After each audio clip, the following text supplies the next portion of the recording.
This is Casper de Nora, and you're watching the Chat with Chaps live show.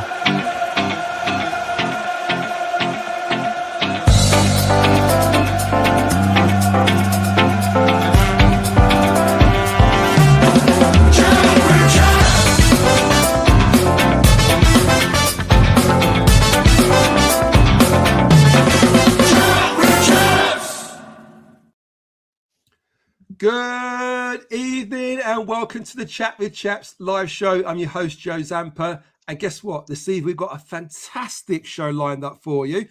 First of all, let me introduce you my co-hosts. First up, the one and only Stato. Stato Stephen, how you doing, Stato? You good? Yeah, not bad, not bad. I think this one's going to be a bit tricky to talk about. No one wants to discuss a 5-1 loss, but we'll do our very best and hope all the chat is well. Yeah, that's right. And as cruel as I am, Stato, I made you guys watch the highlights again before we went live, didn't I? So it's fresh in our memory banks, unfortunately. It's fresh in there, but we'll discuss it in a minute. And next up is the lovely Bex. How you doing, Bex? You good? I'm good, thank you. I just want to wish everyone a happy new year because I haven't seen everybody since the Christmas show that we done. So, well, of course, happy new year to you as well. Exactly. How's your week been? Been good? Yeah, it's been good. Busy. But yeah, good. Looking forward to the show. Stuff. I see you're sporting our latest home shirt as well at the moment. Yeah, very good. Sponsor. Sorry, old sponsor. That's right. You're original gangster, aren't you? That's why you want to keep it OG.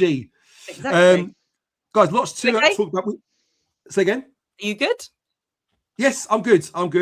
Apart from having, I said you off air, didn't I? A mental day today. I've been doing about 4 things at once, spinning plates, and I had to chuck down some food, some pasta, some meatballs. Still got a meatball stuck in my chest at the moment. So you see something pop out. It ain't a ping pong ball. It's I won't go there. It's a meatball. Right. Let's go to the chat. Before we do that, sorry guys, very quick before I forget. Thank you to our sponsor, Spectrum VR. Massive thank you to you guys for backing the show. Also, guys, last week, if you remember, we asked for a target of what was the targets though? The likes. It was 180. I won't do the impression as well as Steve with the darts impression. Steve nailed it last week. He did. We'll get into that another time. But we got 299 likes. That's unbelievable. But it's really annoying. So if someone who hasn't liked the last video can go and like the last one as well to make it 300, please. Exactly. So guys, that obviously helps with the algorithm. So as you know, we will try to get as many likes as we can to help the views to get more money in for the show to help with Cancer Research UK. So I'm thinking, can we get to 350 likes? We had 1,900 views the last show. So that's 1,900 views, let's say, approximately, and only 300 of those guys liked it. So if you're one of the 1,900 that didn't like it, make sure you like the next one and subscribe as well. Let's get to 350. We can do that. That would be unbelievable. So it will go towards our end of season total. So far, we've raised £18,500 for Cancer Research UK, which is unbelievable. So let's just get a final push and try and make it happen if we can, guys. Right, I see you guys waiting in the chat, so I'm not going to keep you there much longer. So let's go and say hello to the chat. First through the door is Cole Bracey. How you doing, Cole? Hope you're good. The legend, the man, the myth is John LFC. How you, John? £10 donation. So kind of you, mate. Thank you very, very much. Friend of the show, Jeff Chan. I hope you're well, mate. Hughesy, all good, mate. I hope everything's all good in the hood with you, mate. I hope you're okay. There's Billy Smith. How you doing, Billy? Hope you're good. Alex MFC, hope you're good, mate. Good to see you. Dave, good to see you as well, mate. Hope all's good. Chris, good evening, mate. Hope you're good. Andrew Cahill, hope you're well. Jeff Cook, Oscan, how are you, mate? Hope you're good. Lee, good to see you. Leslie, good to see you as well. There's Yvonne. Hey, Mummy Bex. She's there. Kenneth, good to see you with us again. Good to see you. Sam, good to see you as well. DMS, good to see you. Thank you, Glenn Hyall. George FC, good to have you with us, mate. Andy Roberts, good to see you. Gary Fox, God, born free, die free. Craig Jones, Stephen Stott, good to see you as well. Roger, Rob Morgan. And I think we're there. Iron John Mark, good to see you. Even from Spain, wow. David Turner, good to see you. And there's Danny as well. Right, I think we've got through it. Sean, good to see you, mate. Good to see you. And lady, that's it. Get it right. Craig, George, here we go. No disco tonight, unfortunately. Ellie, good to see you. Hi, everyone. Gaz Lyon, good to see you. Callum, good to see you as well. Guys, there's so many of you coming through. It's unbelievable. There's over 104 seen of you in the chat already. Good to see you, Shiwi Gal. John, good to see you as well. Tony, hope you're well, mate. Floki, good to see you. Good interview, chaps, with the Watford lot. Brilliant. Nice one. I think we're there. Thank you so much. Right. So, guys, lots to talk about today. We are going to touch on the Burnley game.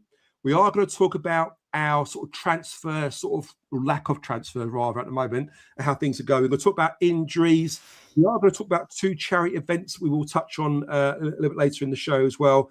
And we also will talk about the Watford game coming up as well. So before we do that, I'm going to hand you over to Stato.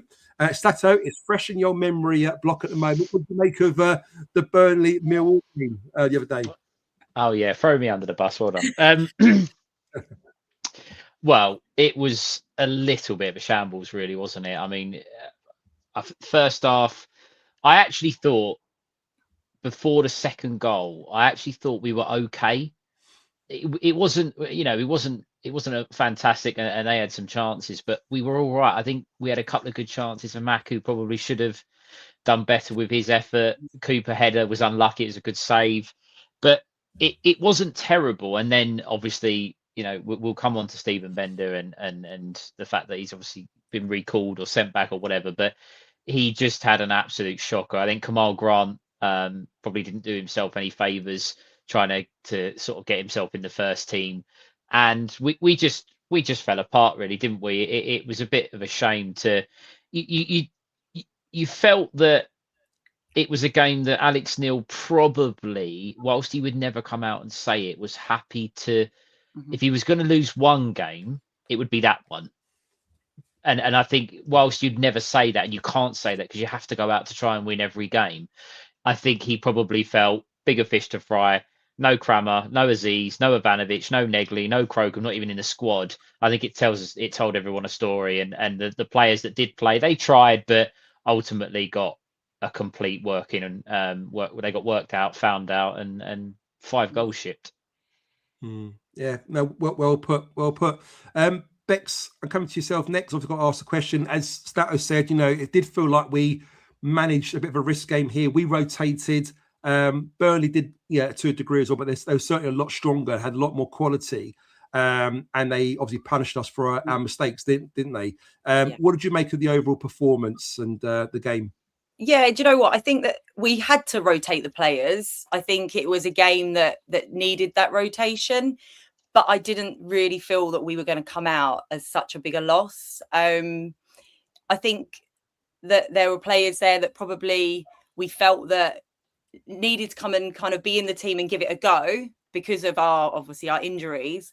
But I think that they didn't bring the game that they should have brought. And like the likes of Kamal Grant, do you know what? I was at the beginning of the season, I really thought actually he could have made it into the squad because he was playing really good, and he was pre-season. It was great. You actually chose him in your starting 11, didn't you, for the first game of the season? Exactly, I did. And then I was actually like, oh, okay, great, he's getting a game, and it just fell apart for him. And he was that weak link at the back. And yeah, as someone said in the comments, it probably is going to dent his confidence because when you look back at all the goals, he was pretty much in all of them. And I'm not saying it's his fault, but the confidence that he brought that day just wasn't there. And do you know what? We're out of it.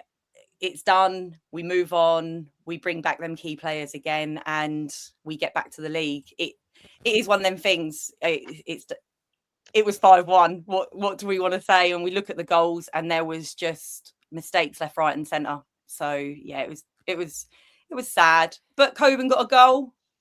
It was pretty decent. So I think Joe, good to see him back, wasn't it? Yeah. I think, Joe, that one of the takes, and we were just talking about this off air, and something that maybe if we're going to learn anything from the game or take anything from the game, and you have to consider that Burnley did rest some of their first team players as well. Like, it was basically a B team versus a B team. So, but the difference is between the two sides, and something that we have to take forward is chance conversion. Burnley had, I think it's 8 shots on target and scored with 5 of them. Okay, they were assisted by Kamal Grant and Stephen Bender perhaps making errors. But you have to take your chances. Burnley run away with the league with Leeds last year. They were the best two teams by far. And there's a reason for that, because they score goals. And that's something that maybe we can look at. We have to start taking our chances. I'm not saying that if we took our chances on Saturday, we would have beat Burnley or we would have come away with anything from the game other than a defeat. But it's just a little lesson. And if that's something that Alex Neil can take away, if he wants to make that jump, that's probably our weakest area. And if Burnley's reserves can do it, it shows really that if you've got the right players in the mix, if you have the right creativity, you can still score goals.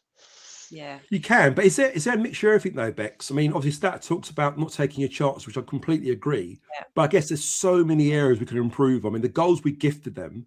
I mean, yeah. nearly every game. I mean, unfortunately, Angelo didn't do his analysis on this one, but I reckon he would have had a heart attack going through this one, and gets really worked up because the goals were ridiculous. Looking back earlier, I was going to say, looking them back, you think when you look at them, the space that we were given and the clearances that we could have made, they were just really basic.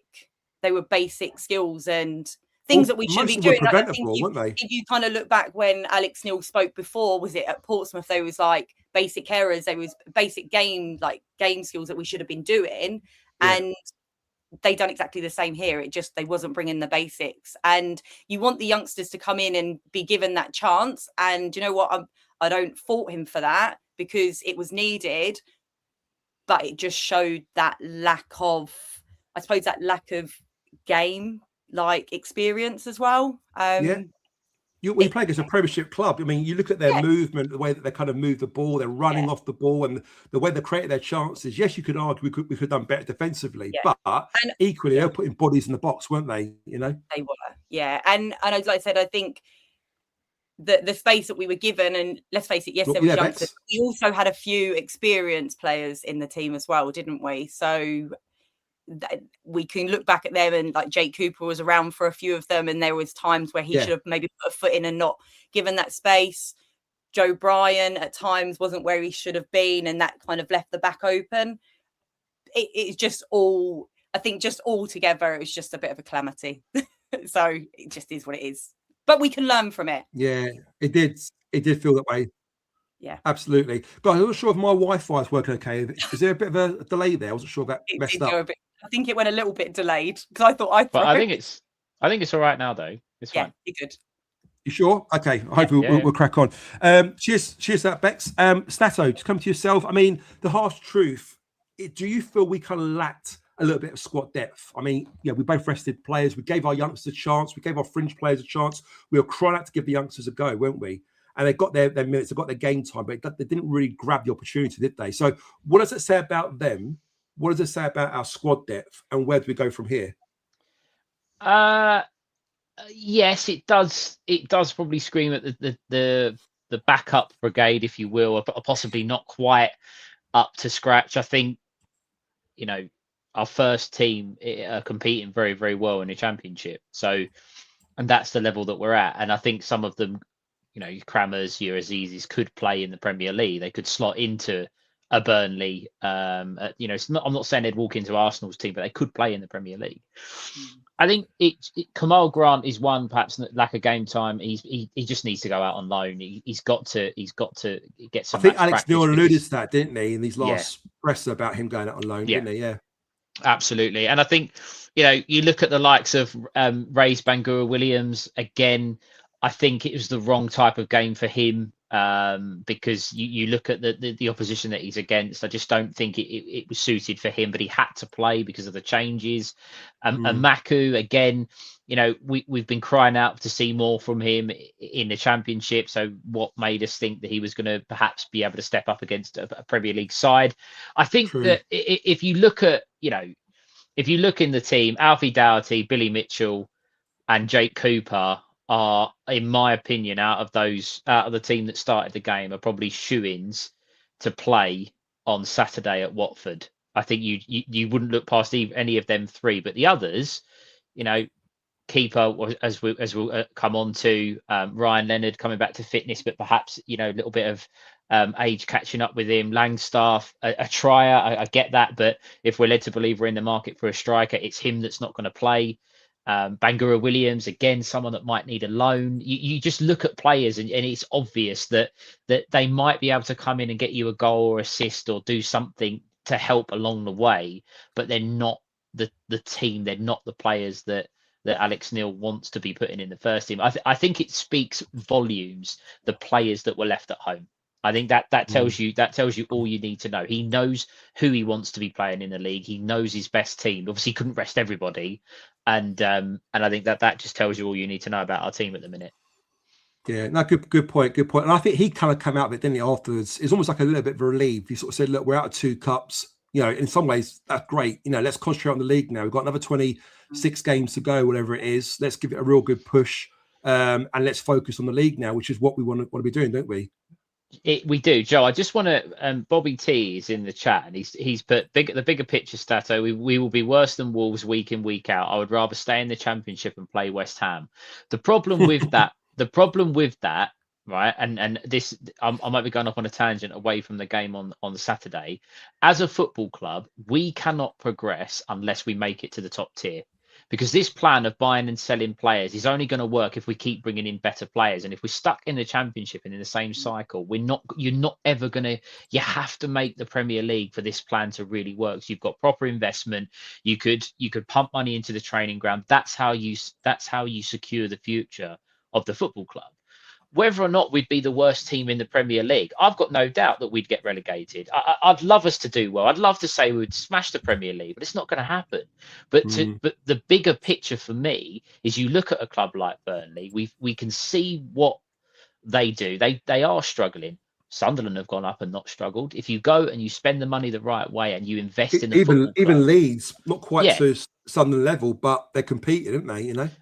Absolutely. And look, I don't want VAR. I don't want the Mickey Mouse shenanigans of the Premier League. But for one season in the Premier League would secure this football club for a long, long time. And I think that's what we have to look towards. Alex Neil has to look at the lesson from Saturday and go, right, Burnley got out of this division. We need to do it. That's who we need to be. That's who we need to be looking at. We need to be looking at Burnley and going, we need to copy them. That's how I see it. And other people might not agree with me. They might think, why go up to get relegated? But that's just how I see it. Yeah. One of the players we talked about, Imaku. We saw the highlights, and I think there was a couple of chances that he had, or one chance he had where he kind of went through and goal, and his shot was very tame, wasn't it? And again, you kind of think, well, he should be doing better than that, either pinging the ball across the box or taking another stride forward and going for a top corner, which he didn't do. Is that proven of his sort of level, his capabilities, Imaku? I mean, we know what he offers us. He gives us pace on the counter break. Defenders hate defending against because of his pace, but we keep questioning his end product. And was that on display once again, Bex, watching that highlights, looking at how he performed? Yeah, do you know what? I think it is just showing his level now, unfortunately.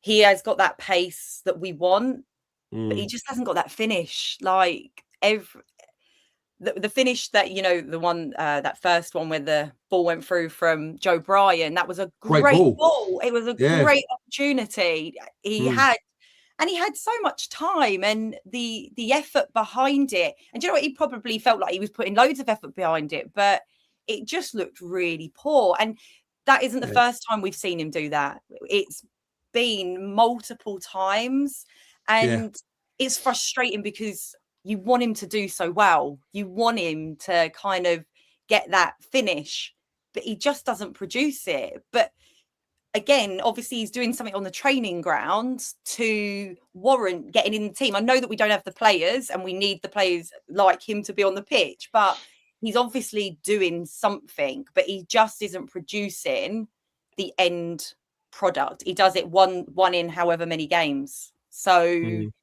it is frustrating. I do believe that actually he either goes out on loan, which realistically, when we're in the position that we're in, I don't think that's going to be happening. Maybe if that was earlier in the season, he might have gone out on loan. But now, realistically, I think sounds horrible what I'm going to say, we're kind of stuck with him. To be honest with you, a minute. We are, but with our luck and our lack of squad depth in those areas, there are times when you can argue, right, we're going to play someone ahead of the marker. Let's say it's Ballo. Yeah. Ballo gets injured. Suddenly, you're desperate for a marker to play as a backup, or a substitute. You are, and it just feels that, like I said, you just want him to finish. You just want him to finish when he's been given them opportunities like he was from Brian with that through ball. To not finish it in the space that he had it just feels really poor. And I feel bad going, he needs to go out on loan, but I just don't feel like we're going to get anything more from him from the rest of the season. I think we're going to continue to see that week in, week out. I don't know what's going to change. If it hasn't changed now, is it going to all of a sudden click and go, oh my God, I'm amazing? I don't know. Yeah. No, I completely agree with you there, Bex. And Stato, just I don't want to give a Marco a bashing because the poor guy gets it a lot in all corners of the den, doesn't he? And on here sometimes. But we want him to do extremely well. It's not about us hating on him. We love him when he's on fire. He's going past players. We absolutely love it. We just want to see that bit of quality. I mean, there's even a moment in that highlights where he gets the ball, plays it to Billy Mitchell. It's a bad pass, goes to their player, and then they set up another break. I can't remember if they scored or not from that, but again. Just that lack of quality, isn't it? Sometimes you. Yeah, I think it's a lack of we've mismanaged him, and I think we're falling into the same trap with Kamal Grant as well. We're keeping Kamal Grant around for no reason. He's not playing. He's not getting in the first team. He's got one opportunity against Burnley in the cup, and obviously it's shown. And I think Amaku's the same. We've kind of missed the boat a little with him in the sense of getting him out on loan early. I still think we could do that, but it's how quickly would he come back and be a regular if the ambition is to go up. Or sorry, Star, to interrupt you. Do we loan him out this window, but loan in another more experienced winger that's got a little bit more of a football brain, technically can do a lot more for us, and then see how he is next season, maybe instead? I think so. I mean, if it was up to me, and again, this is a big if your players are fit. If we had a fully fit attacking lineup, I would go Doughty wide left, Aziz wide right. They would be my wingers. I think Doughty will create chances and score goals on the left, and he would help defensively. Aziz, we all know how good Femi is on that right-hand side. And then you're looking at it and going, Aziz is creating chances, Doughty's creating chances. That's what we want. If we're not confident in their abilities to stay fit, your backups are your Ballo and Amaku. Is that enough to keep you in the top six? I don't personally think it is if you had a sustained injury for either of the two regular starters. So I would look to bring in a winger. If we do get one, I would then perhaps get a Maku out on loan. And there's also Jack Howland, someone who's really, really talented, who probably could get an opportunity to play. And even he looks like he's ready to cut it at this level in front of Maku. And I don't want to bash the guy. I do think he can be, that raw pace is something that we don't have. And that's probably why Alex Neil has kept him around. But how often can you keep saying there's raw potential, there's raw pace, and if nothing comes at the end of it, you're just going around in circles? And for me, we've gone past that now, unfortunately.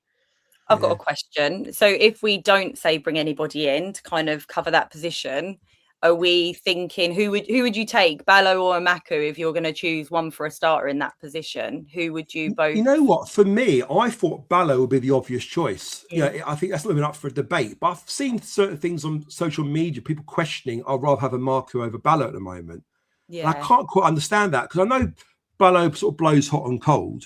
But let's be honest, he probably blows more hot than cold. But when he's on it, when he's got the ball, he's technically a good player. Left foot, right foot, his awareness, his passing, his the way he works hard, he's tracking back.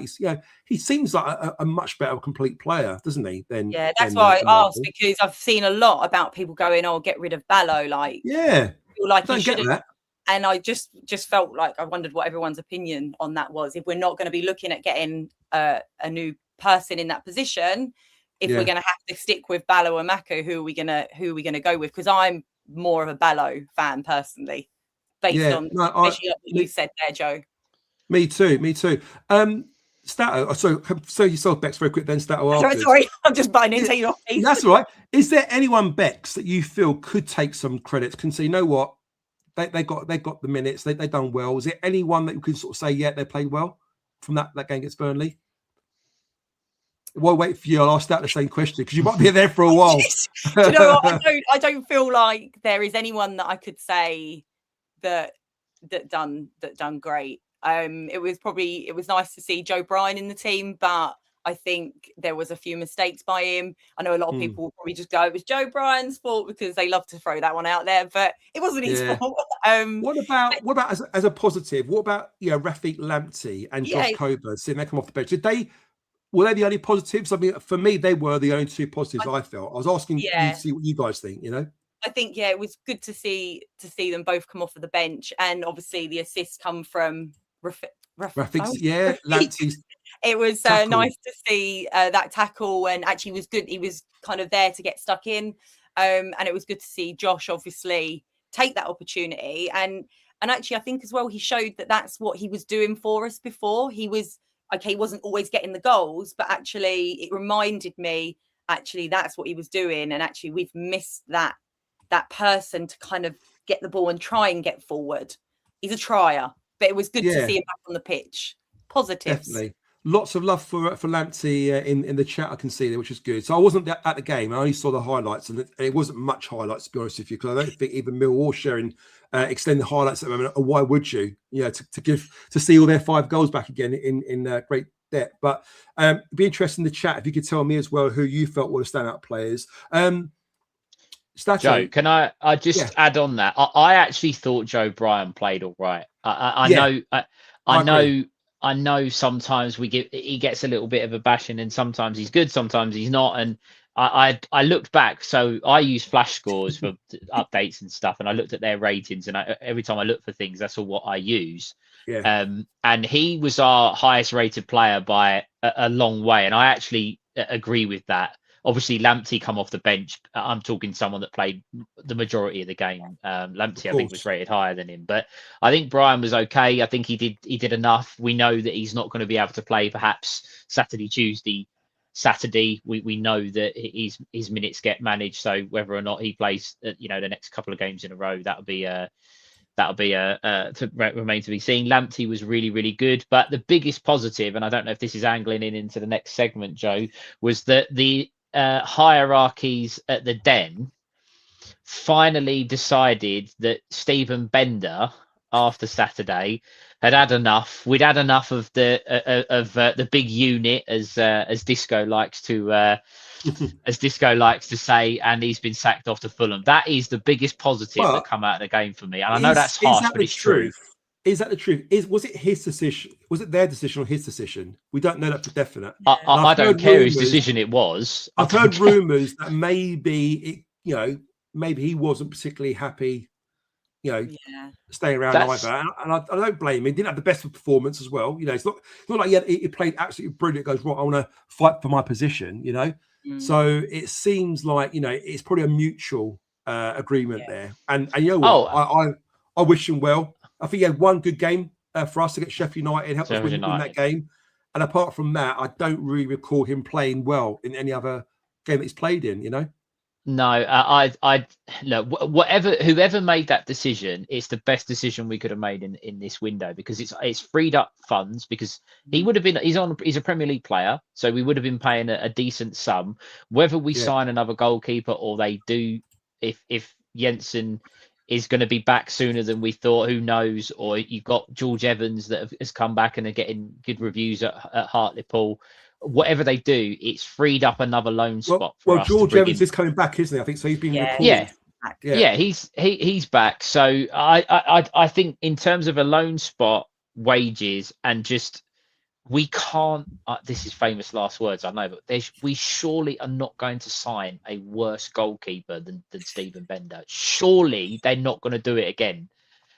Well, we'll see. We'll touch on that. Before we talk about the goalkeeper situation, guys, in the chat, which Millwall player do you think ran the most in that last game against Burnley?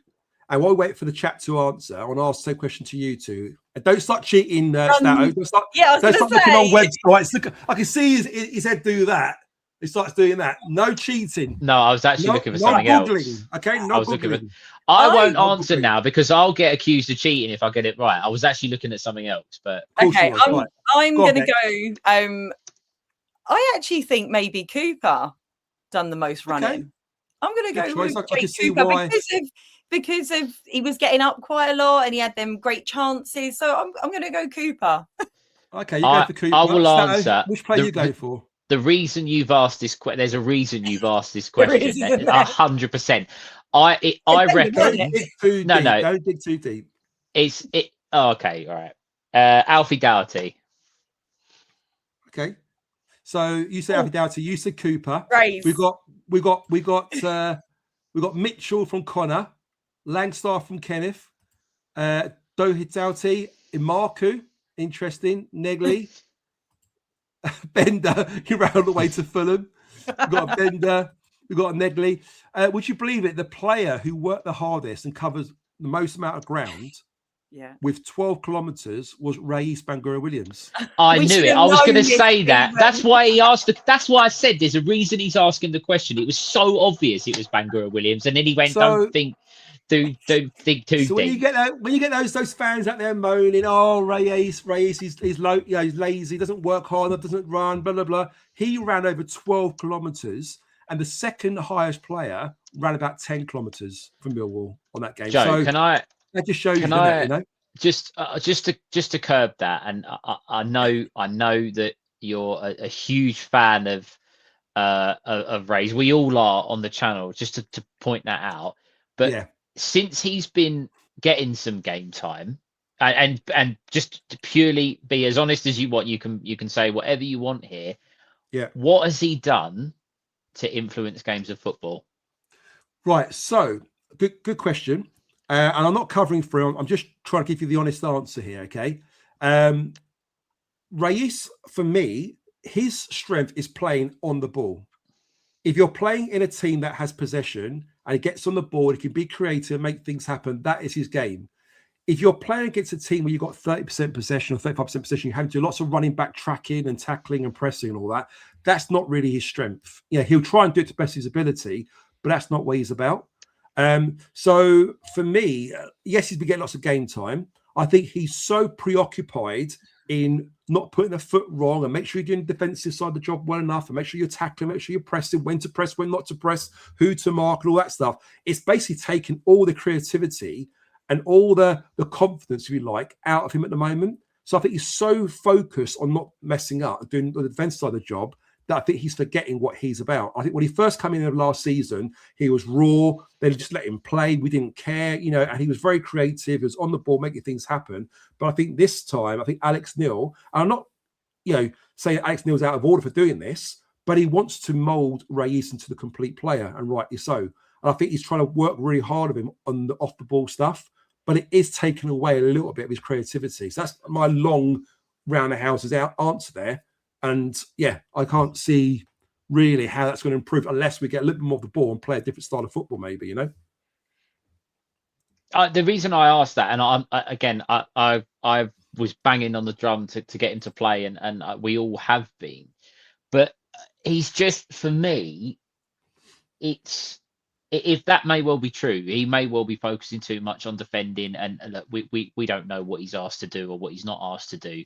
But even when sometimes he gets on the ball, he looks a shadow of that player that was playing last season, and I don't understand. You can take a little bit away from him in terms of like defending and tracking back, but on the ball, that little bit of spark, that little bit of quality that you're looking for, we just don't see enough of it. And look, I take nothing away from him. If the stats, if he ran further than anybody else, great, brilliant. That that's probably the basic requirement. You've got to put the hard yards in.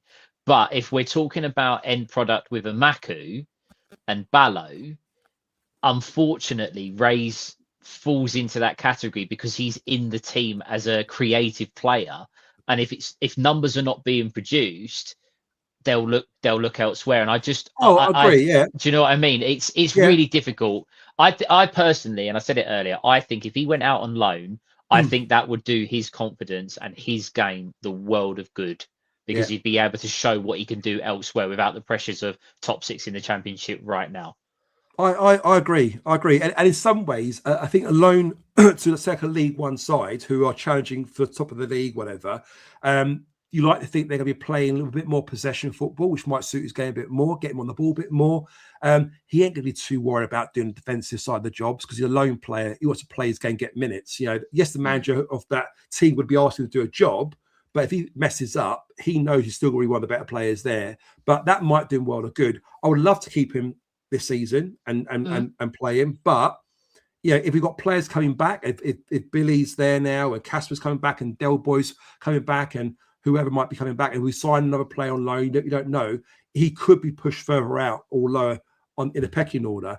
And I think he's not silly. He knows himself. He's had the opportunity to really stake a claim in the first team, and he hasn't grabbed it. He'd be the first person to know that, and his family around him, whatever. But to your point, maybe a loan move might be good for him. But we know technically he's one of the best players in our team. I mean, Jesus, the amount of times players, his teammates even point him out as the best player in the team. They all rate him, you know. But maybe a loan move will be good for his confidence, and then we'll get him back again next season, you know. We're going to need to move on. Before we do that, Nick Schumacher, fantastic, £19.99, £20 donation for you, mate. He said, cancer research saved my life 3 years ago.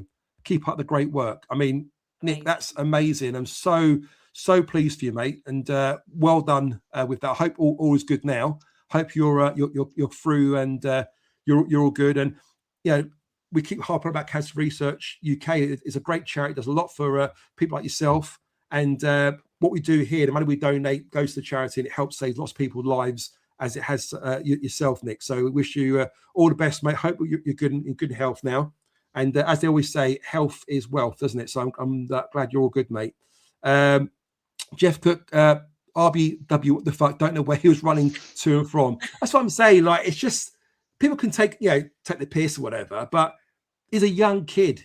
You know, he's still learning his trade a little bit at the moment. You know, he's a quality player, but we need fans to back him and not sort of go against him, you know.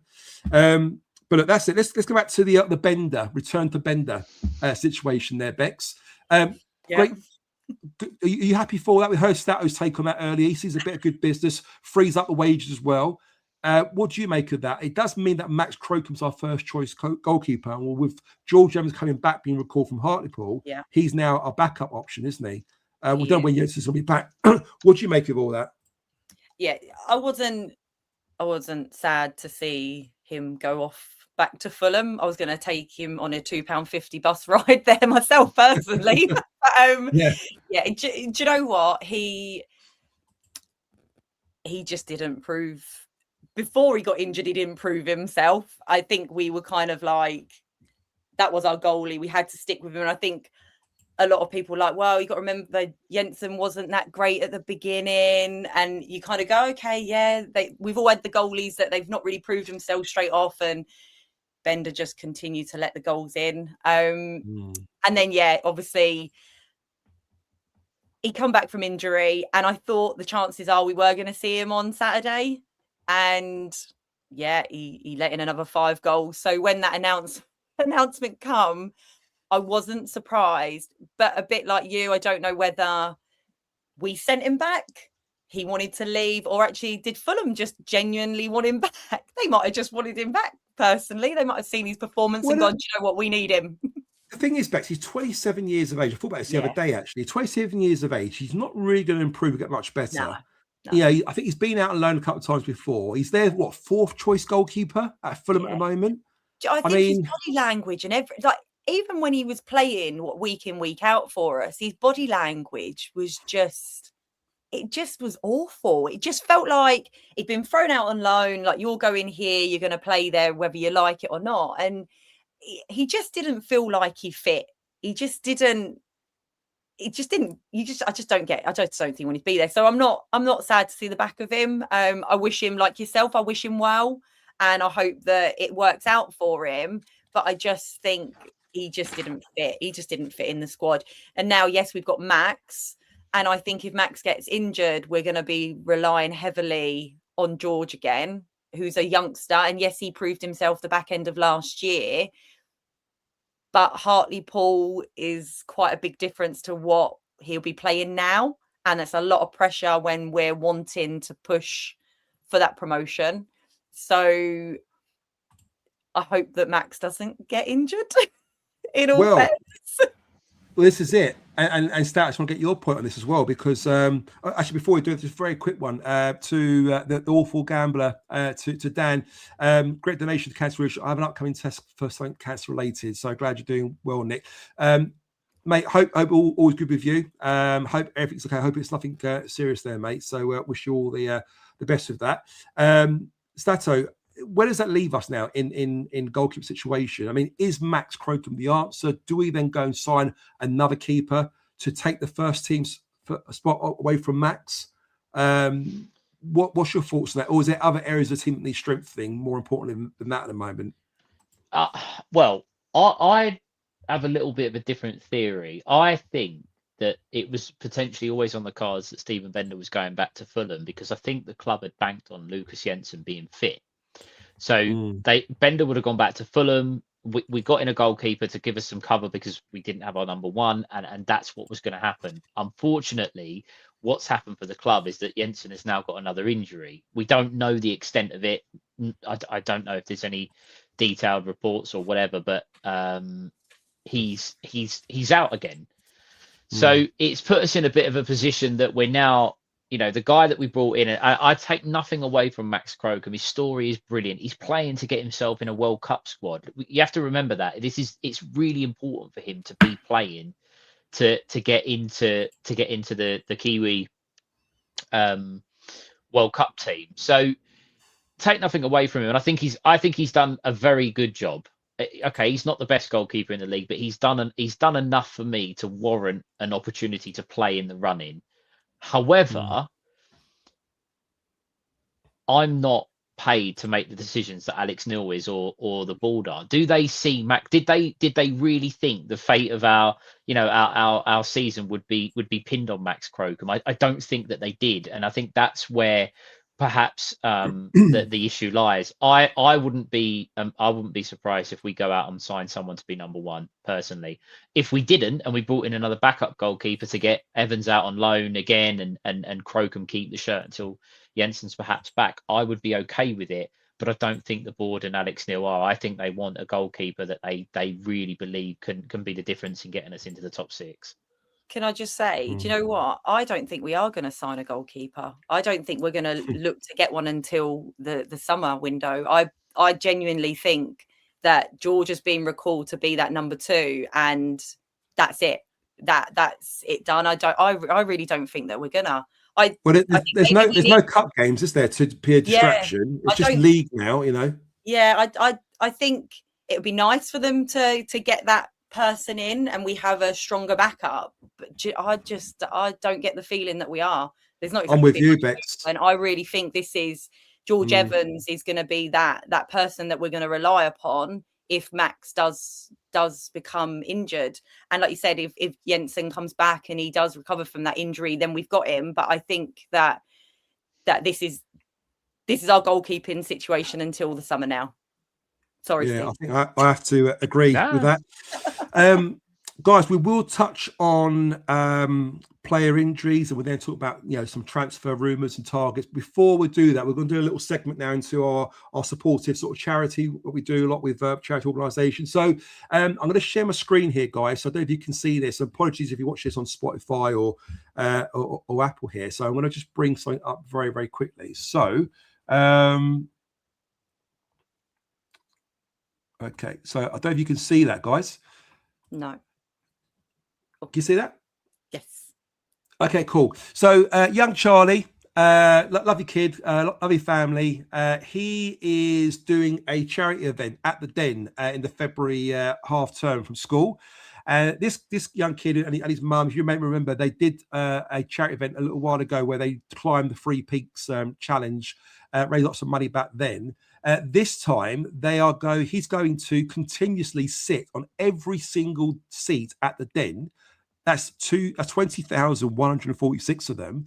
And luckily it's been supported by Mill Football Club. He's going to have to do this over 2 days. Because you imagine, just to do half of it will probably take him about eight or 9 hours. So it's going to be, tough going. And I think he's worked it out where you can't spend more than like 1.5 seconds on each seat. Like, so it's literally up, down, which is incredible. Now, his target, as you can see there, is to raise £500. He's now up to £275 at the moment. And he's going to split the money to 2 chosen charities. It'll be Chat with Chaps, as you can see there on your screen, which is for cancer research, and also the Lions Food Hub with Kelly Webster. So guys, if you can dig deep, even just a £5, whatever you can do to generate some more money there for young Charlie, and of course his mum Holly and dad John are great parents, great people. So what I'm going to do here now, guys, I'm just going to wait 1 second. I'm just going to put a link here in the chat for you, and if you could copy and paste it, like I said, even just a £5, it's going to help this young kid and make them sort of do well. And we want to try and give him a little bit of a boost and a little bit of a push we can. So I'm going to put this in the chat now. Bear with me 1 second, guys. Right, so that's in there now there for you guys. So look, I really do appreciate your help and your support with that one. There is one more thing. So if you remember, there was a dad called Ash and his daughter called Aisha, and of course she had a condition that she'd been born with, and they've got friends of theirs who were going to do 2 marathons from I think it's 2 marathons from the Den to is it West Brom or was it Coventry? It was now Coventry. Yeah. But unfortunately, there's a little bit of an incident happening at the moment. So he's kindly recorded a video for us. So if it's all right with you guys, I'm just going to share this video very quickly. If you just give us 2 seconds while I bring this up in the screen there for you. Give us 2 secs. Okay, here we go, guys. Oh, God, that's not it. Where are we?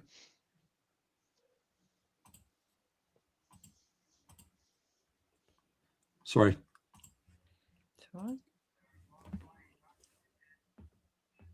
Oh, it's a bit low, Joe. We can't hear it. You can't hear that? No. What a shame. Is the speaker on here? No, it might be on, where you've opened it up. The speaker might just need turning up on that. Right, let's try it again. Oh. No, it's on 100 at the moment. Oh. Okay, really sorry about that, guys. So basically, it was just Ash just saying, look, yeah, thank you so much. I guess what we'll do is, I'm sure Chris will get it on a YouTube, or he'll get it on our social media, sort of Twitter or whatever, and get that out to you. So basically, he didn't have to apologise, but he's apologising for one of the guys, Jack, who's going to be doing the run. Unfortunately, he's got an illness. He's not feeling too well at the moment. So they've postponed the runs for a little bit longer, for another couple of weeks, until he gets back into good health again. And once he's well enough, he will do the challenge. He will run those 2 marathons to complete. So what he's basically saying is thank you to all our listeners that have donated, because there've been some great donations in the last week or so.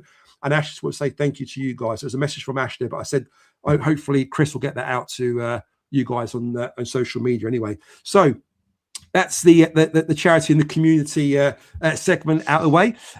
Next point I want to talk about is the players that are injured or coming back from injury. So, Beck, start with yourself.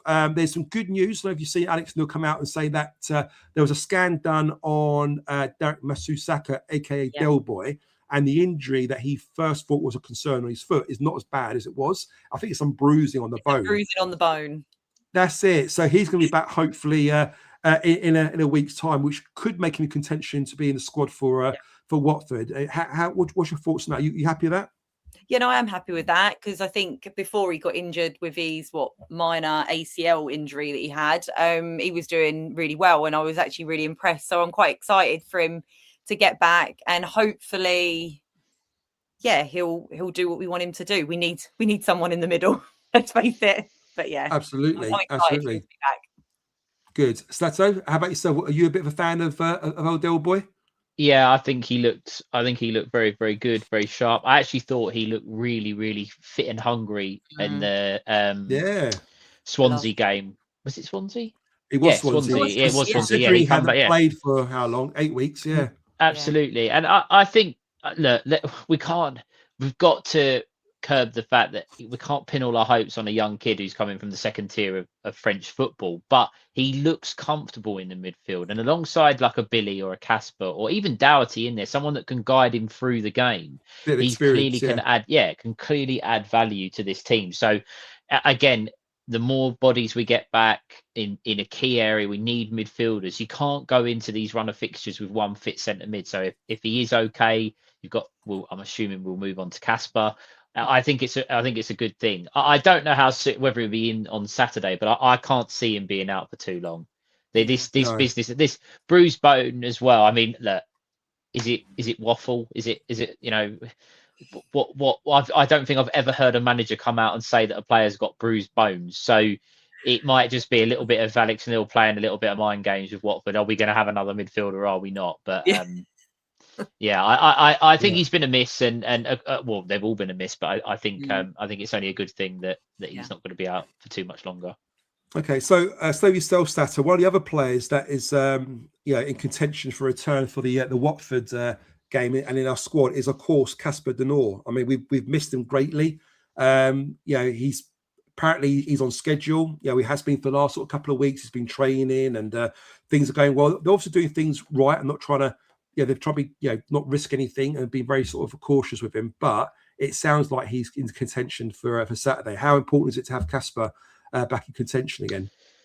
I think he's part of the trifecta of our best players, and I don't think I don't think many people could disagree with that personally. I think him, Tristan Kramer, and Femi Aziz are the three players that if we have fit for the majority of the run-in, we have as good a chance as any to get in the top six. He's so important to us in everything. I think just that he has understood what it takes to play for Mill as a foreign player, someone that's not from the local area or not come through the academy or however you want to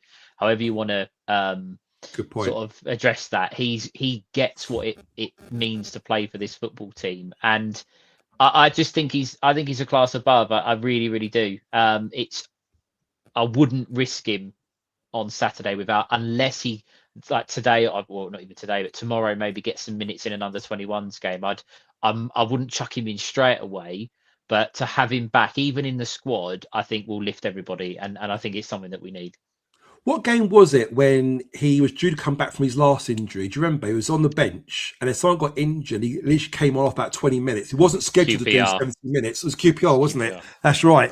I hope in some ways for him, if he is on the bench, we don't throw him in that soon. I think you've got to ease him back a little bit, don't we? If we can help it. And if you remember, and the guys in the chat as well, that the start at QPR, we were all over the place. They started really, really well. Small bone. That's Luongo. Luongo got injured. That's right. It was his knee, wasn't it? When he went off. Casper come on, and we looked instantly better. Now, that's no disrespect to Luongo, because I thought he was a good player, but naturally, we just looked a better team with him on the pitch. So we had a better control on the game, didn't we? Yeah. Absolutely. So I think he's incredibly important, and if he stays fit for the run-in, he'll be a very, very crucial player for us.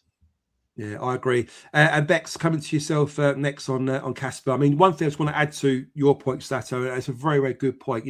As a foreign player coming in, learning about English football, learning the game, but then learning about what it means to play for Millwall, wearing that shirt as well. One of the things when I spoke to Casper in the past was when he first joined Millwall, the player who he enjoyed playing the most with, and it wasn't down to his ability, but it's more about his mental strength and his personality and the way he carried himself, was George Saville. And he really did look up to George Saville, and he really enjoyed playing alongside him. And I think one of the things him and I spoke about when George Saville left was the importance of him stepping up and becoming that leader, in the team, in the pitch. He's probably not hasn't got quite the presence that George Saville has, but you see him on the pitch now. You hear him shouting, barking orders, telling players what to do, and he's becoming that sort of central point. But again, for him, the most important thing is he understands what it means to play for Millwall. So as good as he is on the ball, he understands how important it is to be off the ball, the work ethic, the tackling and the interceptions and all the nasty things, the horrible things you've got to do as a player. He does that really, really well. And I think he expects that of others as well now amongst him. That's why you see him sometimes. We can see the goal. He won't be afraid to shout at Ballo or pull someone else out, because he has such high standards and brings those qualities up. He wants everyone else to perform to the best of their ability. So, sorry, Bex, I'm just going to come up to you. I just want to get that bit in there to answer what Stato said there as well. But that's what he said. Yeah, exactly. But to have him in the side, alongside a fit Billy Mitchell, I mean, how good will that be for us? Definitely, yeah. I think when he come back from his injury before, I think it showed how much we really missed him. And I think since obviously this injury, I can't even remember what was it that he even went off with. It's his hamstring this time. I can't remember. Bristol City, he went off. Yeah. What did they say it was? Because I don't ever really remember them saying what it was. It was a very small tear on his hamstring that didn't actually affect him. So it wasn't like one that was kind of preventing from working. But he just felt like something wasn't quite right. Yeah, it just wasn't quite right. They had it scanned. Yeah. And what they said was, if you carry on playing like this, you're going to make it worse. Yeah. So they had to deal with him properly. Yeah. So I think that it just showed that obviously then when he left us from that point, again, you saw it really open up in the middle and how much we really relied, a bit like what Stephen said, he was quite a key player, or he is a key player in our squad, and you take these players away and everything starts to crumble on down. So I think, yes, it's exciting to have him back, but I do hope that they don't risk him, because I want him to be able to get through to the end of the season. 100%. I don't feel that we should be risking maybe rushing him. Do we risk him rushing back for Watford just because we need them players? And we've kind of had a bit of a patchwork, but we've managed in some way. Do we manage this next game? Because I feel that it will be quite a physical game in itself anyway. But I don't want him to rush back so that we don't have him. I'd rather them kind of just ease him back in. Because I feel like since Billy's come back, yes, he's come back, but he's just been, right, you're better, let's get you in. And I feel like we're just all waiting now for Billy Mitchell to get injured again. Horribly, like I feel like we're waiting for that moment. And I think Kasper's so key. We don't want that to happen. So yes, I'm excited to have him back and see him, because like you said, he is very key in his role. He's very vocal. He has taken on that role with George Saville, because we need that player. And I do believe if he continues on in the club, he could take on that captaincy role. I always felt that he had that kind of role about him, but I just don't want him to be injured again. Hopefully the performance coach that we got in has done a great job. Who knows?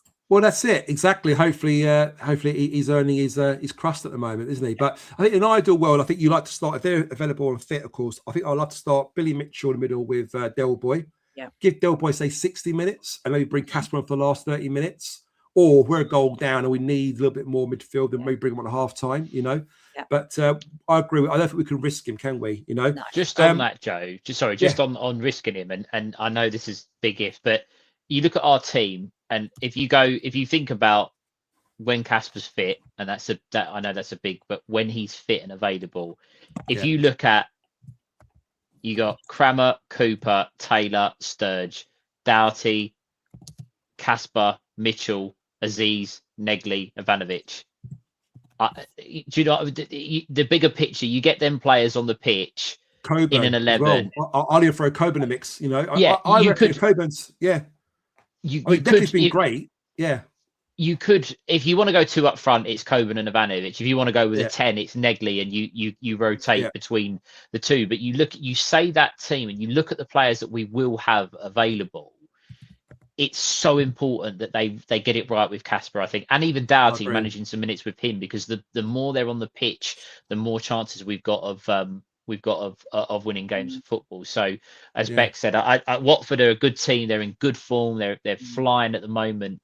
Is it worth just giving Kasper a little bit more time to get up to speed and say to him, look, you are important to us, but not this weekend. Go perhaps Coventry midweek or Charlton the week after, however they want to sort of dress that up. But and also to your point there, Stato, we're playing against, as you say, a team that are in form, but we've also got to play against a team that have a player who is in very good form. He's been a real big player for him. I think he's back now from his injury. Is that loser who's been brilliant for them all season, isn't he? So again, having someone like Kasper in midfield with Billy and not letting him play, not letting him get on the ball will help us immensely. But could Del Boy do that job? I think he can do a good job for us, and keep loser occupied a little bit, Do you not agree?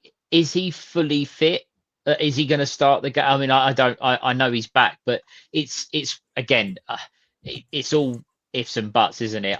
Personally, I would say to Billy Mitchell should be able to kind of run the midfield and kind of help get about the pitch and stop players from playing. I think Casper possibly just give him. I think there was a comment. I think was it the Awful Gambler said that there's an under 21s game tomorrow. I think you'll learn an awful lot if Casper is available for that game tomorrow and plays any minutes and gets his scheduled minutes. Then I think you see him on Saturday. If you don't quite see him tomorrow, if he plays 45 minutes, if he plays 45 minutes in that game, I can see him starting. 100%.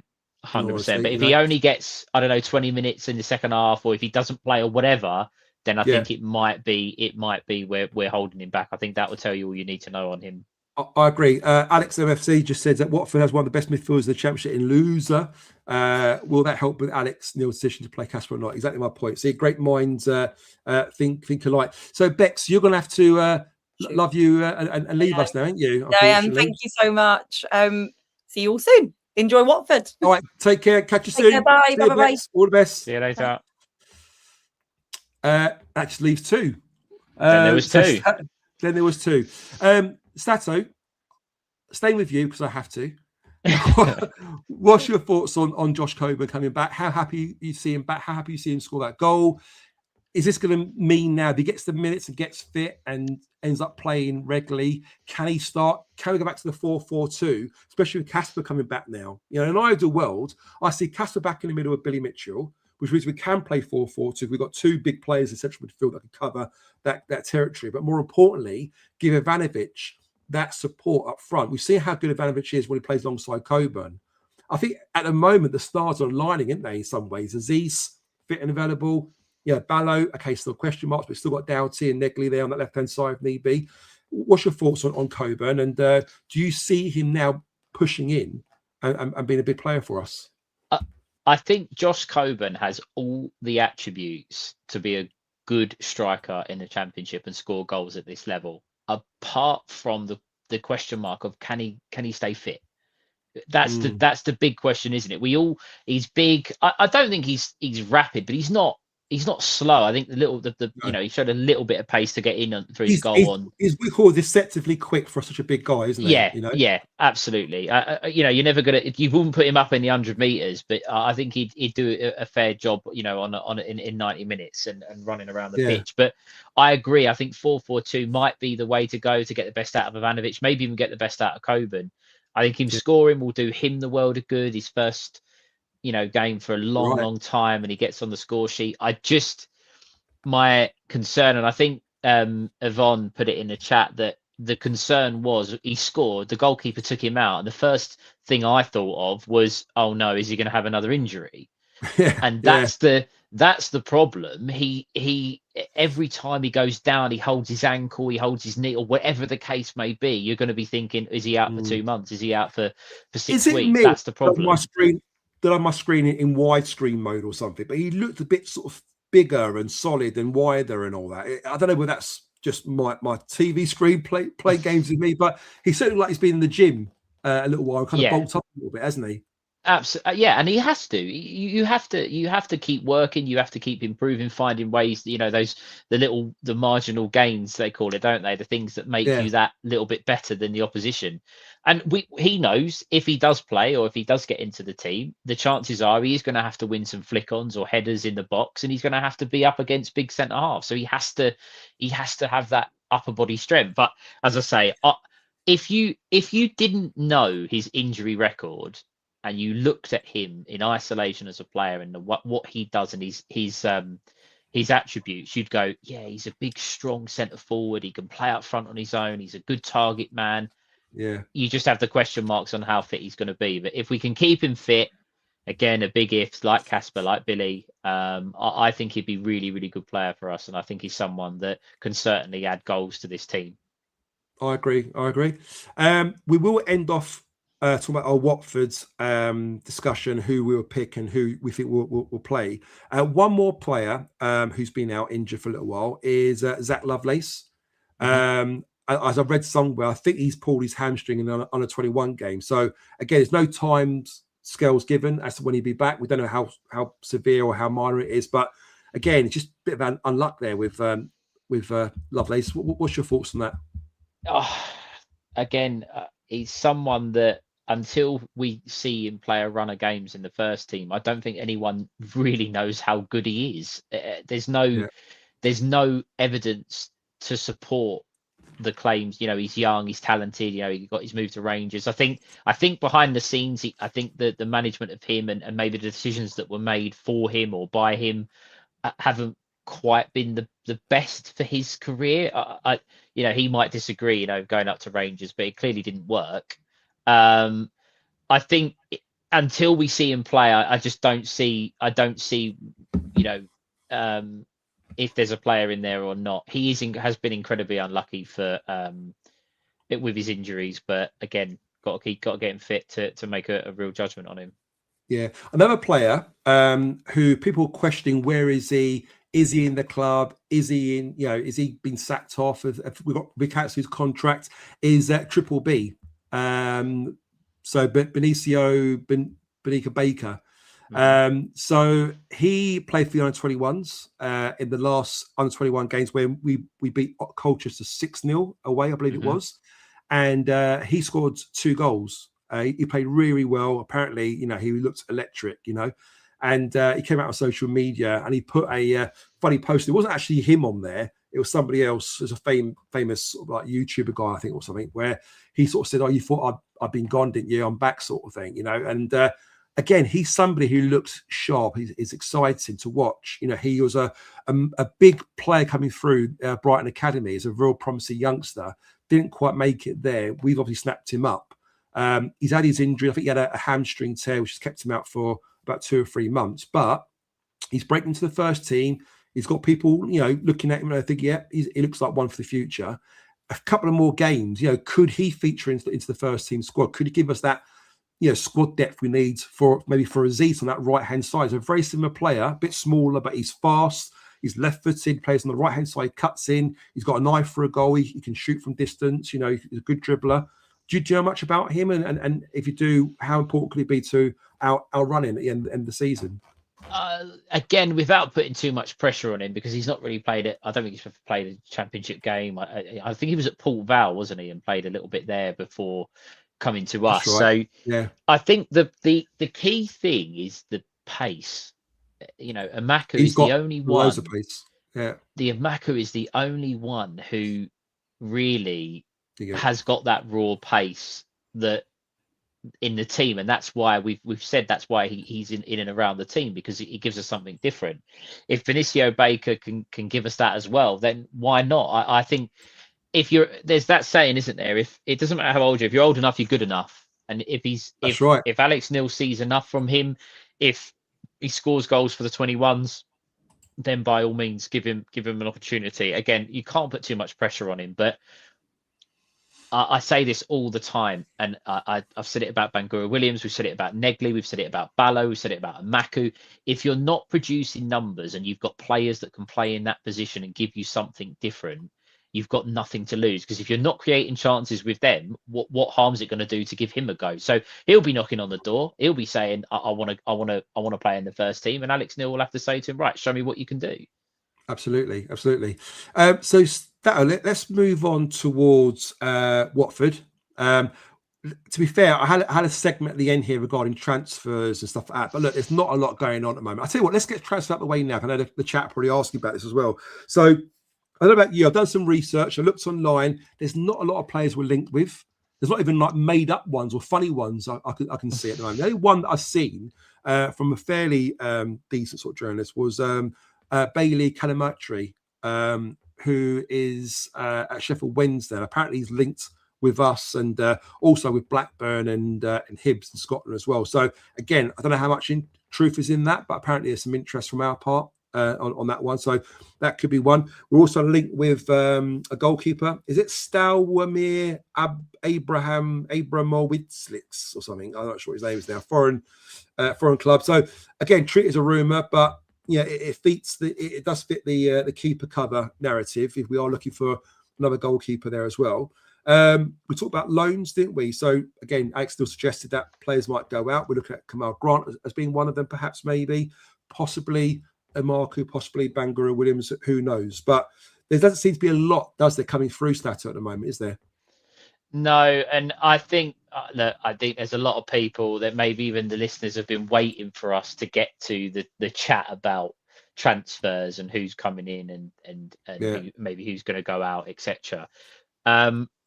In all honesty, and I know I'm not gonna go in too hard on this, but I think the interview that was given by the club to say that we would be doing early business is looking like a very poor decision.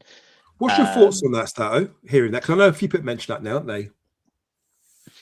It's frustrating. You can't. I've said this the last few seasons, and we'll go back to a former manager. I won't say his name because we're not going back there, but he was a former manager that's just been sacked from another club in the Championship, or let go, however you want to put it. He got us in and around the top 6 at Christmas, needed to be backed in the transfer market, and we ended up bringing in Ollie Burke and Duncan Watmore. Now, take nothing away from Duncan Watmore. He was a trier, but it wasn't what we needed. Ollie Burke, we all know, had flash in the pan moments, and he wasn't backed. And it just feels like we're going down the same route. We've got a manager that's got a threadbare squad.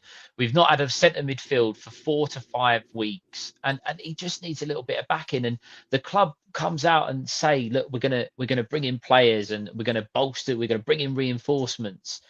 And we're now what, the 13th of January? That's almost now 2 weeks. And we've got no links from any reputable journalist or link or source or anything. And you just look at it and going, it's same old Millwall. They make all the noise. It's all, what is it? All bark and no bite. Now, Kenneth in the chat there's a comment there that says, think the club are keeping their cards close to their chest. They do that every time. But you're going to look very, very silly. And Joe, I don't know what your thoughts are on this. If we bring in a couple of youngsters, or this guy from Sheffield Wednesday who's got 2 goals from 26, and then go back to the interview where Steve Gallen talks about reinforcing the squad, they're just going to look stupid. I don't know what you think on that, but I just think it's just, don't say anything like that, because you add added pressure to yourselves. And if it doesn't work out, the club looks silly. I guess in some ways, I sort of feel from a little bit, because you're on the spot a little bit. It's an interview that's going out. It's supposed to kind of give us some hope and confidence in the transfer market. You're talking about the transfer window coming up. You talk about, yes, we're going to go out there. Yes, we want to try and bring a couple of players in early doors if we can. That's what we all wanted to hear. We're all very optimistic and very, very sort of happy to sort of hear and see that. It'd be a lot worse if we turn around with, no, we're not interested in signing anybody. No, we're going to stick with where we are, and we might see 1 or 2 players leave, and it's all going to be like a bit of doom and gloom. Now, we don't know, play devil's advocate here, we don't know what goes on behind the scenes. We don't know whether they've gone out looking for these big targets, and who knows, maybe, they're shopping in Waitrose with a Sainsbury's budget at the moment. And they're trying hard to get these best players, but not quite landing these best players because perhaps these players are, clubs are asking for too much money, or the wages are a problem. So that could be a reason why there's a delay at the moment. So I think it's a little bit unfair, maybe, where people are probably not hating, but fans are moaning, oh, why is no transfers? Why is no players in at the moment? That quite possibly that might be the case. I think at the moment we've noticed this every year. Transfers go a lot higher. Even League One teams are asking for a lot of money for their players now as well, and I think it's becoming the way now. It's becoming the norm. Now, it doesn't mean to say we're not going to sign any players for window. I really do believe we probably will sign a couple of players, maybe a couple of loan players and a couple of perms, perhaps. So there's still a bit of time for that to happen. But what's the point of going shopping in Asda or Lidl, where you can hold out and try and find those bargains in Waitrose before you go to the Sainsbury's and then go Tesco's or Lidl's, you see what I'm trying to say? So maybe it's a plan in place we don't know about. They're not going to share it with us. Why would they? But I do believe there's things happening in motion at the moment, but it's just not quite happening for financial reasons. And also, don't forget, yes, we've got a bit of money to spend on players. We haven't got a £20 million budget, as some teams have, to go out there and buy players. Now, we could get a £20 million budget by selling Tristan Kramer, not for 20 million. I mean, I'm not saying there's 20 million pounds on the table at the moment, but let's say we sold him for 10 million pounds. I'm sure there'd be loads of teams queuing up to sign for 10 million pounds. But where we're holding for top money for Kramer, you know, they're going to have to come in with a ridiculous offer for us to sell him. So my point is, if we keep Tristan Kramer this window, we don't sell him, but we do sign a couple of players that's going to help our squad, maybe make an improvement to our first team. That's not a bad bit of business. Do you not agree? It's not. And look, I don't think we go the whole of January without bringing in 2-3 players. We can't. I don't think we can afford not to. I don't think we just can't let it go by. So players will come in, and I'm not naive. I know that what goes on behind the scenes, but by using the words that we're going to be doing our business early, I agree.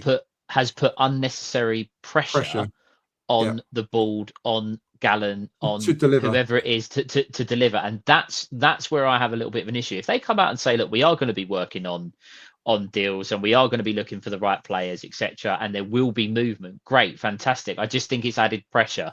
I agree. I think the budget is a concern. They don't want to go too gung-ho and undo the hard work of being within financial fair play and put the club at risk, etc. I understand that. But I just feel like we've built it up. The club have built, or Gallen has come out and built it up, and I hope that they can back it up this time. Players will come in. Sorry, I'd like to comment from Gaz Line here as well. So we had no links before, and yet we signed 7 players in that last summer. Oh, absolutely. So, again, that could be the case this time round. You know. Yeah, absolutely. But I don't think we're in the same position. I don't think we need 7. That was I don't know what happened there. They went absolutely nuts in the transfer, didn't they? I think they know what they want. They know what they need. Yeah, it's just getting them over the line. And I still believe, and you can come back and clip this and I look silly if it doesn't happen, but I genuinely believe that we will be happy with the players and they will be of a good standard and good quality that come in to boost this squad. I just wish they hadn't done that interview and gone about it slightly differently. That's all I would say. I agree. And Alex makes a good comment here as well. So is it waiting for all moving parts to line up like in a house sell, a chain? I think there could be an element of that as well. We could be targeting players who we want, and maybe other clubs are reluctant to let them go unless they can sign players. So it becomes a little bit of a chain. You kind of want things to move, but let's hope it's a short chain and not a long chain, so we can get things moving quite soon.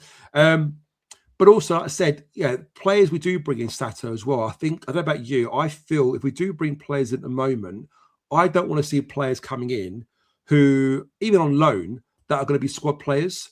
That player we signed from Cardiff, the central midfielder, I forgot what his name was now. Ryan Wintle, that's it. Again, yes, you could. It wasn't a bad signing. I think he played a handful of games. He helped us out sometimes when we had injuries and came off the bench to freshen things up. But he didn't really, in my opinion, improve our first team. So I think if you're going to sign a player or you're going to sign a loan player, I think it's imperative that we get players in that's going to improve our first team squad. Yes, we've got a couple of long-term injuries at the moment with Smallbone and Luongo as well, of course. So it is important to bolster that midfield a little bit. But if we do so, we really got to bring players in of a higher caliber, don't you? It's no point just bringing squad players to sit on the bench. Would you agree? Just out of interest, so I read a team out earlier: Crocombe, Kramer, Taylor, Cooper, Sturge, Mitchell, Casper, Doughty on the left, Aziz, Negley or Coburn, and Ivanovic. Yeah. Realistically, which of those positions and players can you see us signing someone that you would say is going to be better?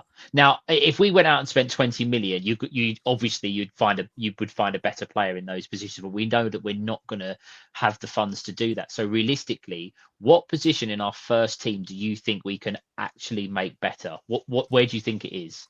In my honest opinion, I think if Coburn's injury free and gets a run of games, gets fit, I think he's a first team player. I'm happy to have him up front with Ivanovic. I think the two work really well together. It's proven they can do a job together if they stay fit. I don't think we could do much better than Aziz at the moment. I love the idea of Billy and Casper in the middle as well. I think if they're both fit, they're a real force in the Championship.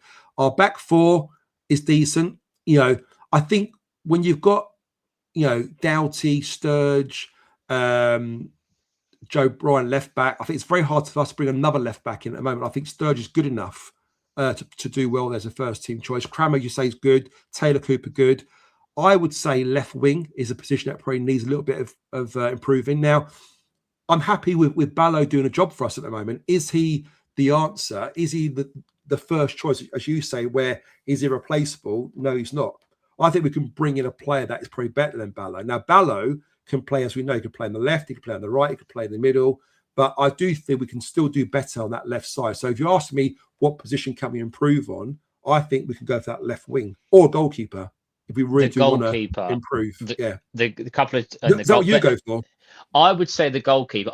I think Alfie Doughty was brought in to play wide left. There's no way he was brought in my opinion, to play at left back. I just don't see that being, with us signing Sturge and having Brian. I just don't see that. I don't know. Sorry, Sato, just before I forget, Connor's comment here, we need the number 10 in my opinion. Connor, I think we all agree we need number 10, but is our idea of a number 10 Alex Neil's idea of a number 10? No. Yeah, we see exactly that, Sato. He wants number 10 to start the press, do a defensive job, man mark their deep line midfielder. The number 10 isn't how we feel number 10 is. He sees it in a much different way. He sees a number 10 as a defensive role, not an attacking role. So I see a lot of people mention about, we need number 10. Yes, we do. But I guarantee you the number 10 is not going to do the job as Alex Neil wants him to do it. So, no. Sorry, carry on, mate. 100%. I think the number 10 for me, you look at, for example, and I'm not saying we're in this market, of course, but you look at like an Odegaard. Back in the day, you had an Ozil. Those kind of players that would unlock defenses and create chances and score goals. Alex Neil's idea of a number 10 isn't the same. Like you've said, it's not the same type of thing. That's why perhaps your Negley has looked better when he's in midfield and running, because he's doing what his manager's telling him to. He's telling him to do, and not a defensive job, as we see RBW doing as well. Which again is not his game, but he's trying to fulfill a role. Cundall the same. Absolutely. I think if we're going to go 4-4-2, maybe the left wing, if there's question marks on Doughty's fitness, but I think Doughty would be the first choice, and I think it'd be hard to find someone with his quality on the ball. But I think the goalkeeper is the one that we could improve. We could bring in, again, I don't want to be too harsh on Max because I think he's had a good season, but that's probably one where people would go, yeah, that's an improvement that we could make on our budget. Perhaps a left winger, if you wanted to operate with Doughty at left back or whatever, that is another one. But I don't think having the money that they've invested in Coburn and Ivanovic, I don't see us spending the money on a striker to start for the team. I think they're going to have to bring in someone to come off of the bench to help us, rather than that. And if you look at the squad, and I've said this, a 90% fit squad, and our first team are really, really good, and they're good enough to get us in the top 6. It's what happens when you're 0-0 in a game. And no disrespect to a Sheffield Wednesday or a Portsmouth, but you're 0-0 and you need someone to come off the bench because the first team aren't quite cutting it. That's where we need to bring in someone that can come in and win us a game that the first team aren't doing. Can I ask you, that person, is that person Macaulay Langstaff? No. Okay. So unfortunately, again, I love the guy, but unfortunately it's not him. So guys in the chat, and obviously I'll ask that a question here. If he's not the answer and he's not going to improve our first team, do we let him go in this window? If there's any offers there, do we get our money back on him or slightly more if we can get a bit more for him? Or do we keep him as a squad player for squad depth? It'd be interesting to get your thoughts in the chat, guys. So put it in the chat. But Stato, what's your thoughts on that? Do we sell him and get in a much better striker and pay a little bit more money and put that money into a better striker, maybe a better winger and a goalkeeper, or even loan a Premiership striker that's probably not quite getting a run in first team at the moment?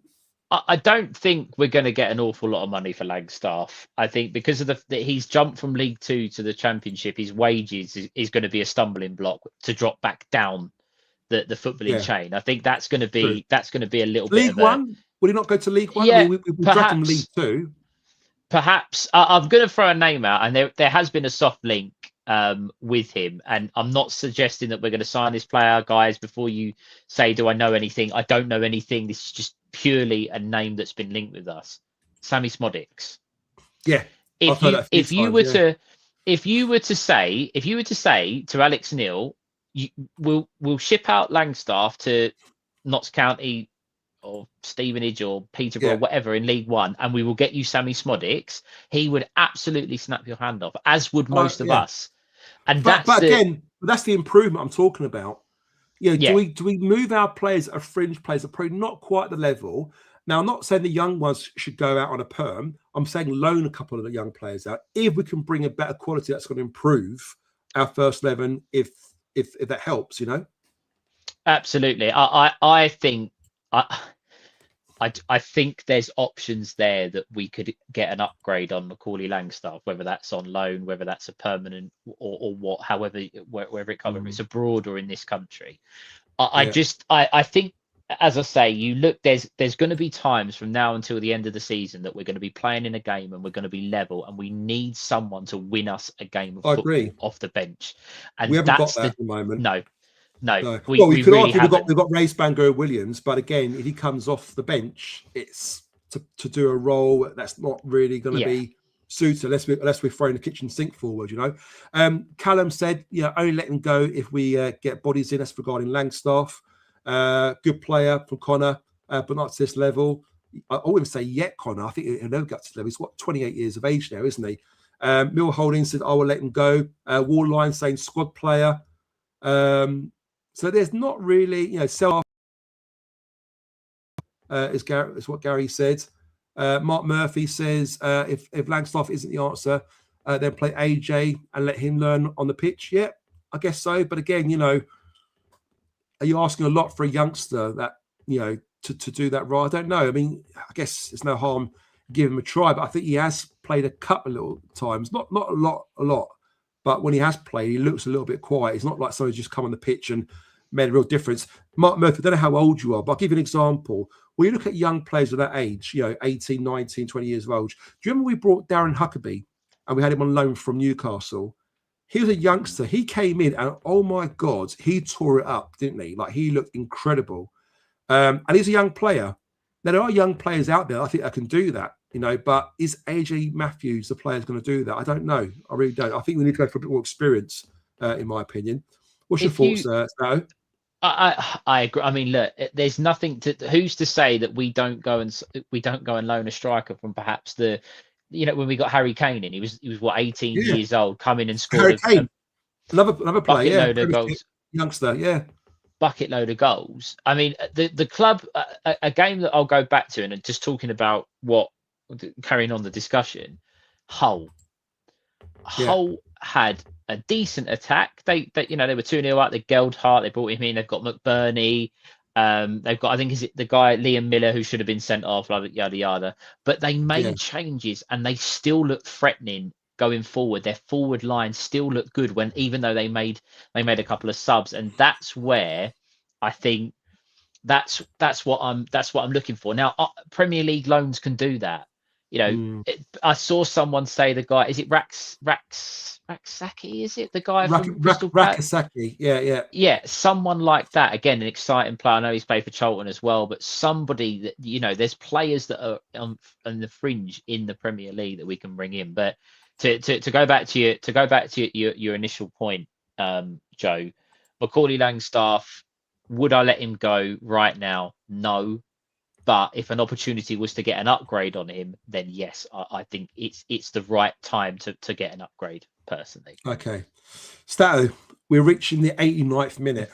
You know what that means, doesn't it? We're almost into injury time here. Okay, so look, we've got to wrap up the show. So before we do that, guys, in the chat, put your starting 11 or what you would go for Saturday's game against Watford. Obviously, it's a must-win game, Stato.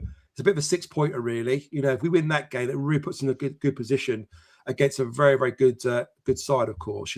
So, what will be your starting 11 if you're Alex Neil on Saturday? Well, it's obviously dependent on who's fit and available. The midfield being the key position again. I think the back four probably speak for themselves. Crammer, Cooper, Taylor, Sturge. I think that's quite locked in. Crocombe in goal. I think that's an obvious. So that back five is quite settled. Billy Mitchell. He'll play. He will be the one in midfield. Aziz and Ivanovic will obviously come back in. I think Negley will come back in. Would Negley go in the 10, in your opinion, or do we go 4-4-2? I think based on that Coburn's still coming back, and I'm not sure, dependent on how he sees what, but I think it'll be one up front and perhaps someone playing in the 10, playing a little bit deeper. What I was going to say, I actually think that we might see Negley slot back into midfield and Doughty on the left. It's just, okay. I don't know why. I'm convinced that Alex Neil wants to get Alfie Doughty on the left-hand side. I've got it in my mind, and I just think that's what he wants to do. Maybe Ballo in the 10 and Ivanovic up front. Obviously, if we do go 2 up front and it's Langstaff, then I think Doughty, Negley might not play in midfield. It'll be Doughty in there with Billy Mitchell and maybe an Amaka or Ballo on the left. But I certainly think... Sorry, mate, go on. I certainly think it's dependent on it. How Mill will line up will be dependent on who plays in for the 21s tomorrow. If you've got Coburn in there, if you've got Casper in there, I think there's a good chance you see them start on Saturday, and then it all changes. But for me, I think it'll be 4-2-3-1, and I think it'll be who I said there. Yeah, I mean, I don't know why. I just feel, I know it's a tough place to go and get a result against, because obviously they're doing really well at the moment, Watford, and playing very well. I just feel that if we go 4-4-2 with Coburn up front along with Ivanovic, I just think, and go a little bit direct, I don't know, I can see us just doing a number on them. I really do. But that will dictate on how fit Coburn is and how many minutes he's got in the bank there as well. Because if we go 4-4-2 and then we go a goal down and we've got to take Coburn off, you can't then go 4-2-3-1 and leave Ivanovic up front, because you're trying to take off a striker to put a midfielder on, and it doesn't really, psychologically, you're not really chasing the equaliser. Whereas I think if you go 4-2-3-1 and you go a goal down, you could then chuck Coburn on second half, couldn't you? And then go for it, try and get an equaliser or whatever it might be. Now, that does mean that Langstaff could play a job there. You could start with Langstaff, go 4-4-2 as well. But I don't know. I just feel that Alex Neil might just go for it. I don't know whether you agree with that at all. It's the fitness, isn't it? I think. Yeah. Are we saying that, or are you saying that you think Neil's preferred formation will be 4-4-2 if he's got Coburn available? If he's got Coburn available, if Casper's available, he'll go 4-4-2. I just don't know whether Casper and Coburn are ready to start or play any real part of that team. I think if Casper and Billy were available and Coburn's available, without hesitation, he'll go 4-4-2. He played that way end of last season when we're going for it, and it worked. We're playing on the front foot. We're going at teams. We're getting results. Coburn was scoring, Boucher scoring. Well, if you look at the first game at Norwich, the first game of the season, we played 4-4-2. It was 4-4-2. You had Negley one side, I think Aziz the other, Casper and what's his name? Billy in the middle, and it was Coburn and Ivanovic up top. So I think I think 4-4-2. And we looked really good. And we were away from home, weren't we? Yeah, we did. I agree. If they're fit and available, we go 4-4-2. I don't think he'll risk Casper, and I don't think he'll risk Coburn. So I think he'll go back to 4-2-3-1 and kind of be a little bit more what we've been used to. And then maybe you look at Steve's comment there. So he reckons he'll get 30 minutes. David's saying I reckon he'll get 20 minutes. And I agree with you guys. I really do. So. Yeah, I guess the more you analyse it and you think about it and hear what Stato says there as well, I think if you start with a 4-2-3-1, start a little bit conservative, see how we get on. If we're still drawing at half time and you want to bring Coburn and go 4-4-2 for the last 20, 30 minutes and bring Casper on as well and go for it, why not? If you've got nothing really to lose, if you go a goal down, you can still go 4-4-2. It's still a very positive change, isn't it? But I think maybe to start 4-4-2, thinking about it now, maybe it's not the right way. I also think, and you can't go like, we have to take every game as it comes. I understand that. Our next game after Saturday is midweek. We're away at Coventry, and we have to go to Watford. Yeah. we have to go to Watford and try and concentrate on the game, win the game, whatever. You can't be looking too far ahead. But Yeah. are we going to risk players that might be 75%, 80%, knowing we've got probably the toughest fixture in the league the game after? Yeah. Is it better to be conservative and then go for it if you need to, stay in the game type thing? Watford look, Watford will look at it, and as much as we're above them in the league, I think they're sixth, we're fifth. They're going to look at it. It's a home game. They're in good form. They're going to want to. They're going to want to win the game. They're coming off the back as well. They got absolutely thumped by Bristol City in the FA Cup. I think it was 5-1 as well. So they're out. So they're full steam ahead for the league. So it's not going to be easy. Stay in the game, and I think the most crucial player that will be whoever plays in the 10, or if it is Langstaff, obviously partner, because Ivanovic cannot be left isolated. We have to have someone close to him, and we've seen even with Langstaff, and I don't think Langstaff's the answer, but just having Langstaff playing up front of him the last couple of games, Ivanovic looks a different player, doesn't he? Yeah, absolutely. I think it'd be interesting. As I say, if we were recording this show after the under-21s game, we probably would have been able to give a definitive answer as to how we think we're going to line up. But perhaps after tomorrow, we might be able to give a better answer. But because you'll see who's fit, and also, who knows, Joe? We might bring in a player before the weekend. It might be a new face that's in the team. So could be Smodjic, couldn't it? For all we know. David Turner, thank you very much. Yes, guys, please remember, if you're still with us at the moment and you've got this far, please hit the like button. Last week we got 299 likes. I'm hoping that someone will click that like button. We'll get over 300 now for last week's show.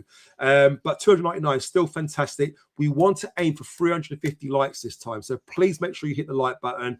Let's get to 350. It's all for a good cause. If we make those targets, we do make more money for Cancer Research UK. So if you're watching this and you're one of the 1,000 or 1,900 viewers we had last week, please make sure you don't forget to like and subscribe as well. It does help with the algorithms. And like I said, at the start of last season, we've raised 18.5 grand, and that money's still going up and up and up. So you could do your part. Sorry, Stat, go on, mate. Can I just say that two absolute legends have gone into last week's live and liked it, so we're at 301 now. Oh, amazing! Who was that? If you're still in the chat, guys, be honest. Who was that? Tell us who it was. There's no way of actually seeing who it was, so we can't say thank you. But you've got us over 300, and we're also on 1,982 views on the live, which is amazing support as well. So incredible, guys, listeners, you're legends. I love you coming on week in, week out, and even you guys who don't come on the live but watch the recording back. I really do appreciate you guys, and thank you so much for being with us. Stato, any final words for you before we wrap up and say goodbye to our lovely listeners? No, not really anything else to add apart from Watford on Saturday. I will be going. Are you going? I'm going as well. Yeah, I'm going. I will see you there, Joe, and any of the listeners. If you're there and we see you, come and say hello. Always love to be chatting Millwall before the game.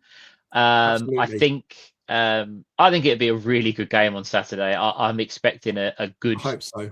Championship game. Obviously, hopefully we're on the right side. The last thing I will say, Joe, because you didn't do it, can I have a score prediction, please? Oh, of course, yeah. And guys, in the chat, very, very quickly, put your score prediction in there before I forget. So I'm going to go for a 2-1 win. I think Alex Neil's going to pull it out the bag again. I think the return of Coburn, the return of Casper is going to lift the team. I think it's going to be a tight game. I think it's going to be a game of two halves. I think the first half will be very, very cagey. I think they're going to be on top. I think Coburn's going to come on second half with Casper and turn the game. And I can see us, maybe a Z scoring and Ivanovic as well. How about yourself? I will go 2-0. I think we'll weather a storm first half and then come out fighting in the second. I will go. Our goal scorers will be Femi Aziz and Alfie Doherty. Okay, interesting. The Femi Aziz one, I think he's due a goal, especially when you look at his record early in the season. So it'd be good to see him back on the scoring sheet. And then Alfie Doherty as well, yeah? Yeah, Alfie Doughty, it's his time. He's got the assists, hasn't he? He's got 4 assists so far and hasn't got himself on the score sheet. So Saturday's That's the right. day. And Exactly. I'll predict that he will score at the end that we are at and end up in the crowd or something silly and go absolutely Celebrating. nuts. Yeah. I tell you, lots of 2-1 wins. A lot of the listeners are going with my prediction of 2-1 there. I've got 2-2 there from Rob, but yeah, 2-1 from Yvonne as well. There you go. Jeff Cook said that him and Disco Steve are going to Coventry. So guys, if you're going to Coventry as well, make sure you look out for Jeff and for Disco. Obviously, I'll be there. Stat will be there. I believe Chris Chapman's going to be there as well, and the usual sort of gang. So make sure you're there. Make sure if you see us, come over and say hello. It'd be good to put faces to names as well. Don't be shy. Come over and say hello. So look, Can I just say, sorry, Joe, one last thing. Thanks so much to Alex in the chat. I had no idea it was a 12:30 kickoff on Saturday. Did you not? Honestly, I had I've been planning my day, what time I was leaving, when we were driving. That Alex, thank you so much, because that has changed. That has made my life. Alex, you shouldn't have said anything. We could have saw him at full time. Where have you been? Where have you been? So yeah, honestly, I genuinely had no idea. He's called Stato as well. They call him Stato, and you can't work out what time it is. Honestly, no idea. Hell. No idea. So thank you very much, Alex. That's really, really helpful. Quality. Listen, Stato, thanks for being with us this evening. Thanks to Bex as well, if you're still watching. Thanks for coming on. And thank you to you listeners. Again, we keep saying it every week. If it wasn't for you, we wouldn't have a show. We wouldn't raise as much money as we have been raised for Cancer Research UK. So please make sure you like. Please make sure you subscribe. And hopefully we'll see you at the Watford game. If we don't see the Watford game, we'll see you on next week's live. Have a good end of the week, and we'll see you soon. Take care, guys. Toodaloo, motherfucker.